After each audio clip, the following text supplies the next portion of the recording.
This is not a vacation. This is not a family visit. This is a man running. Prince Harry is packing his bags and fleeing Montecito, and no one in his inner circle is calling it a break. This is an escape, a retreat, a full-scale panic move triggered by something far darker than bad press or falling Netflix numbers. Because right now, as yacht photos explode online and prison doors open mouths that were once sealed shut, Harry knows something the public is only just beginning to connect, and the timing is everything. Luckily for a couple who've repeatedly sued newspapers for intrusion and inaccuracy, they've just put a load of whoppers into their trailers. Good evening from London. Welcome to Piers Morgan Uncensored. Today, Harry and Meghan torched what little was left of their relationship with the royal family. And she went to 5 Hertford Street, a club in Mayfair in central London, where Harry was there with a group, I think, and the next... Right now, Prince Harry is packing his bags and fleeing Montecito. Not for a vacation, not to visit family. This is an escape.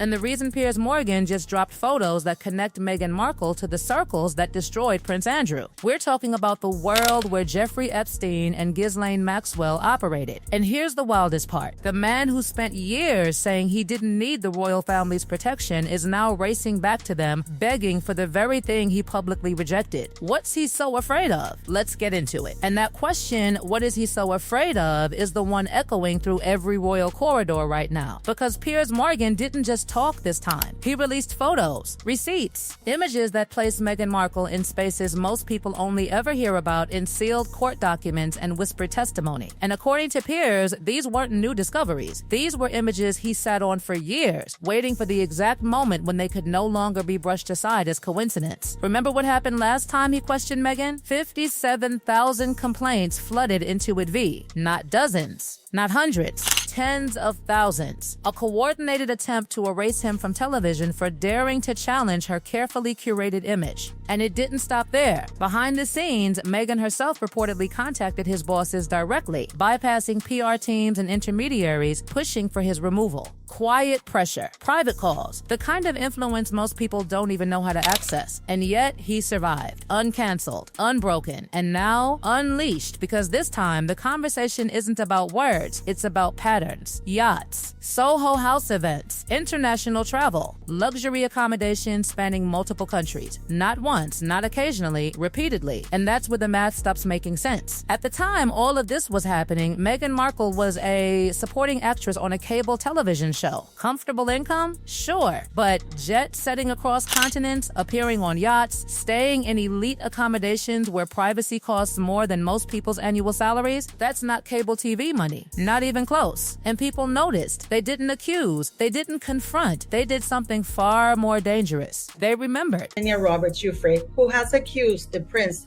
of sexually assaulting her when she was 17. Here's where it gets genuinely weird, though. At the time all this was happening, Meghan was a supporting actress on a cable TV show called Suits. Was she making decent money? Sure, absolutely. Comfortable lifestyle? No doubt about it. But jet-setting internationally, appearing on yachts, expensive stays in multiple countries, constant travel through elite circles, mixing with the kind of wealth that doesn't show up on red carpets. That's not cable TV actress money. Not even close. And memory doesn't rush. Memory waits. Years later, that same woman is standing on palace balconies wearing a tiara, waving to crowds presented as royalty itself. And suddenly, those old details, the yachts, the access, the unexplained travel, stop being trivia. They become context. Insiders had a name for her role back then. They called it social filler. It sounds harmless. It's not. Social filler is the person who makes a space feel alive before the real power arrives. The one flown in to create atmosphere, smooth conversation, soften boundaries. Not the star, not the headline, the presence, the vibe, the energy that allows powerful men to relax enough to forget where the lines are supposed to be. And those environments, they weren't random. They were curated. Which brings us to the part that makes Harry lose sleep. Ghislaine Maxwell is no longer protecting anyone. She's sitting in a Florida federal prison serving 20 years with nothing left to bargain with and no future to preserve. And that is exactly when people become dangerous. Because silence only works when you still have something to lose. According to multiple sources, Maxwell is talking, naming names, identifying individuals who moved through the same social ecosystems she once controlled alongside Jeffrey Epstein. And one of the main intersections of those worlds, Soho House, publicly marketed as a creative club, privately functioning as a corridor between between Hollywood, finance, old power, and new money. A place where people who crave attention cross paths with people who survive by avoiding it. Carefully curated guest lists, carefully curated atmospheres, and Meghan was there repeatedly. During the same years Maxwell operated in those circles. That overlap matters, because when Prince Andrew's world collapsed, Meghan's name almost surfaced too. It didn't explode, but it flickered, and that flicker never disappeared. It just waited. Now fast forward to today.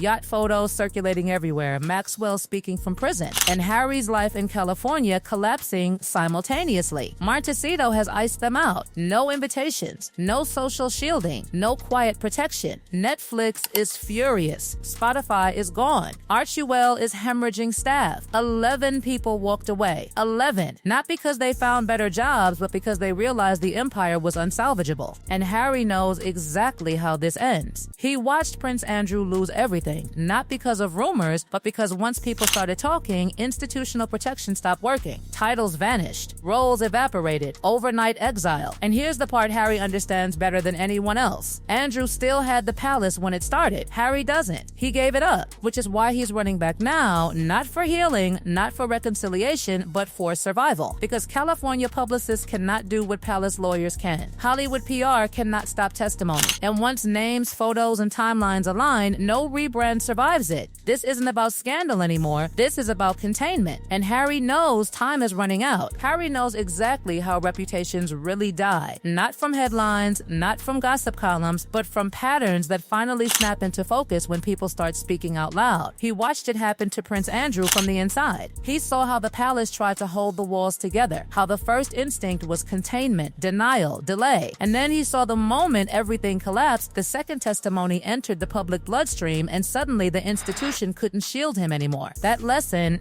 never left Harry. And now, as yacht photos circulate and prison testimony leaks into public conversation, Harry understands something most people don't yet fully grasp. This isn't about one image. This isn't about one accusation. This is about accumulation. Moments that looked unrelated suddenly lining up into a single dangerous narrative. And that's why the pregnancy questions are back. Not whispered, not fringe, front and center. Because once credibility cracks in one area, people start re-examining everything else that never quite made sense. Let's talk about what normal looks like. Catherine, Princess of Wales, stood outside the Lindo wing hours after giving birth 3 separate times. Heels on, hair done, makeup flawless, holding her newborns in front of the world. It wasn't cruelty, it was transparency, it was tradition, it was clarity. Meghan did the opposite. Her pregnancy became a mystery with shifting details and moving goalposts. One appearance showed a pronounced round bump cradled protectively, emphasized deliberately, every movement cautious, every step careful. Then, days later, sometimes within the same week, the bump appeared smaller, flatter, positioned differently on her body. The shape wasn't consistent. The size wasn't consistent. The progression didn't follow biology. And it wasn't subtle. In one appearance, she could barely move without assistance. In the next, she was climbing stairs, bending effortlessly, pivoting with ease, moving like there were no restrictions at all. One moment fragile, the next athletic, all in heels. People noticed. Again, no accusations, just memory. Then came the scheduling inconsistencies. Internal documents allegedly logged hospital appointments on days when Meghan was photographed attending events across London. Entire days, not tight overlaps, not explainable delays, 2 different locations, same time. You can't be in 2 places at once. And then there was the home birth story, a carefully curated narrative bouncing on a ball, bathtub labor, natural delivery at Frogmore Cottage. Intimate, rebellious, personal,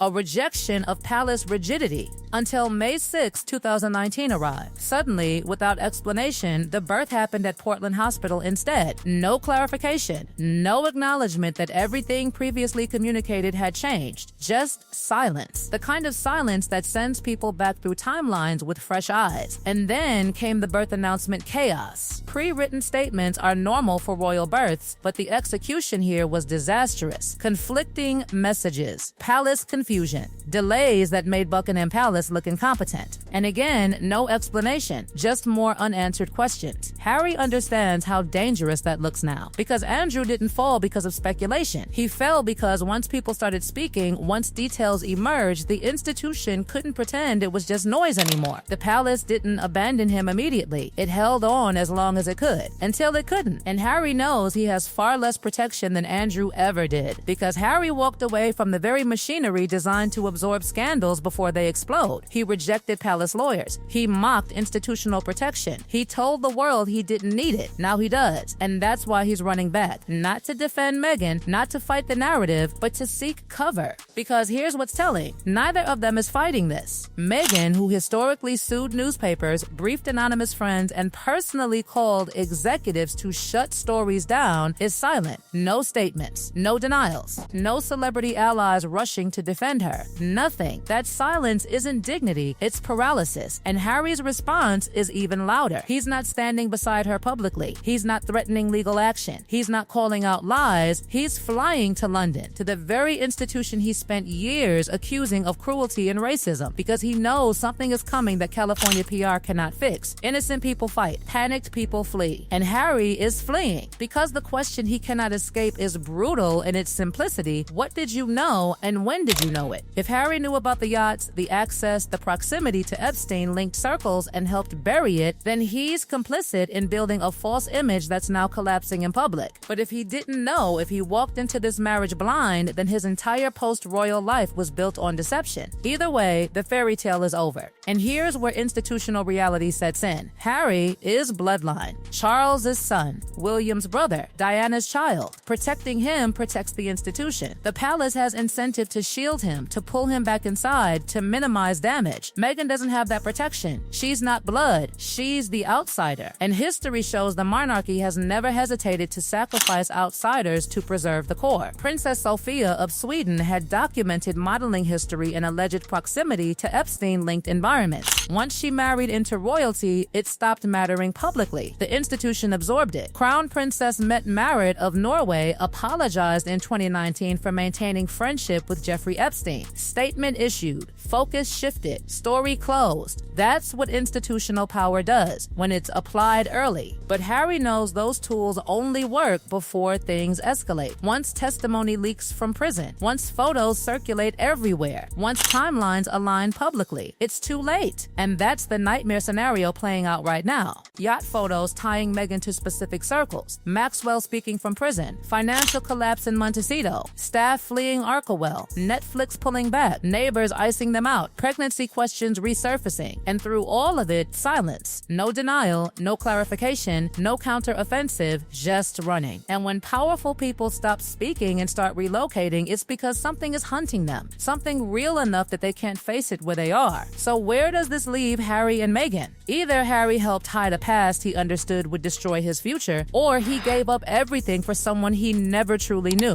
The palace may shield him because his collapse reflects on the crown itself. But Meghan, she has no institutional safety net, and the Windsor family has done this before. They protect the bloodline, they sacrifice the outsider, every time. Right now, as more information threatens to surface and Maxwell continues speaking, the reckoning everyone thought might arrive someday is already here. It's not approaching, it's unfolding in real time. And once connections become impossible to ignore, they don't fade, they don't disappear, they stick. You can run from neighbors, you can relocate to Texas or Europe, but you cannot outrun images, testimony, and memory. So here's the real question, the only one that matters now. Did Harry know, or did he walk into this blind? Because once doors like these open, they never close again. And this time, there may be no safe exit for anyone involved. Exit for anyone involved. Exit for anyone involved. Exit for anyone.